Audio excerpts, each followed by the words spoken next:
I do think that this will disrupt the photography industry, not just the photography industry, but the creative industry as a whole. And that's what I'm going to talk about in this video.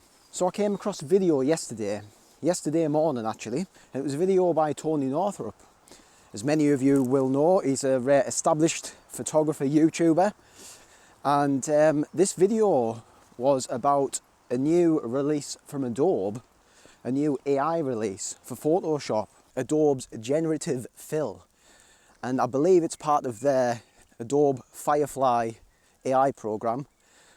And it's been released what looks to be a little bit ahead of time. I'm not sure, I wasn't really up on the release dates and stuff, but it's basically the same as a lot of the other AI softwares what have been released beforehand, like Midjourney, where it's creating images and stuff. But this is within Photoshop, and you can do all sorts basically. From what I've seen, I've just been looking at the different videos on YouTube of people playing around with it, from extending images to adding things into the image, to changing backgrounds, all within an instant. And you get multiple versions of this. You can choose whatever you want, and if you don't like it, regenerate it. So it's pretty scary for people like landscape photographers.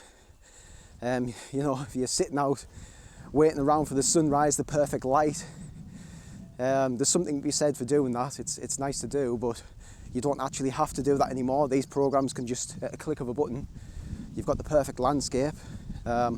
Product photography, much the same.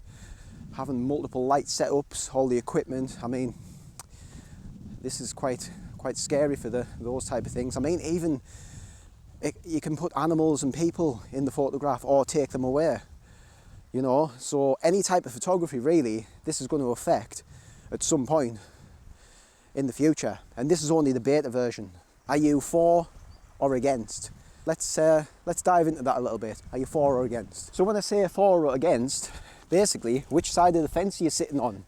Are you for or you're against? And what does this mean for creatives? Well, I think as photographers, it means a lot less workload. That's the way I'm looking at it, for now anyway. That's the first thing that came to my mind when I see what can be done. But I can imagine for people like graphic designers and touch-up artists, people who use Photoshop a lot of the time to do editing work, you know, it's quite scary to see what can be done by this program. And it's only going to get better. As I say, this is the beta version, so it's not a finished product really. I do think that if you are resisting it, if you're against it, all that you're really doing is delaying the inevitable really, because as the title says, within 6 months, I mean, that's what Tony said in his video, within 6 months it's going to be a finished product, a perfected product, and it's going to have much better results. It's going to teeth out the few problems that it has at the moment. In my opinion, and this is the side of the fence I'm on, is I'm for it, for incorporating it into my workflow, because that's how I'm looking at it. This is going to be a brilliant tool to speed up my workflow and to make some of the tedious tasks, what I didn't really like doing, which took me a long time to learn how to do, it's going to make them much simpler and faster.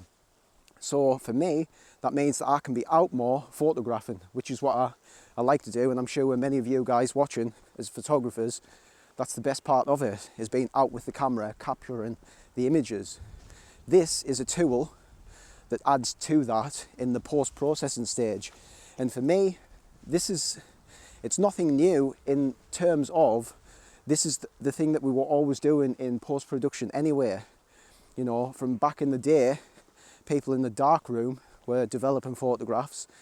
It was no different when it went over to digital and we're using Photoshop to edit our images and Lightroom and all the other programs. That's how I'm looking at it anyway. One of the other things that I do think about this is that I released a video earlier on this year, at the start of the year, saying that why I'll be sticking with DSLRs going forward, still shooting them. It's just meant that, like, I've not had to chuck a load of money at the latest and greatest mirrorless camera.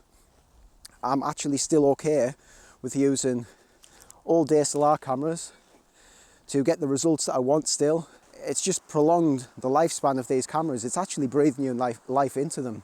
So if you're into that type of stuff, if you're a DSLR fan, I'll leave that video up next. It should be up in the top corner somewhere, one side or the other. Click on that video and I'll see you over there. I'm out for now.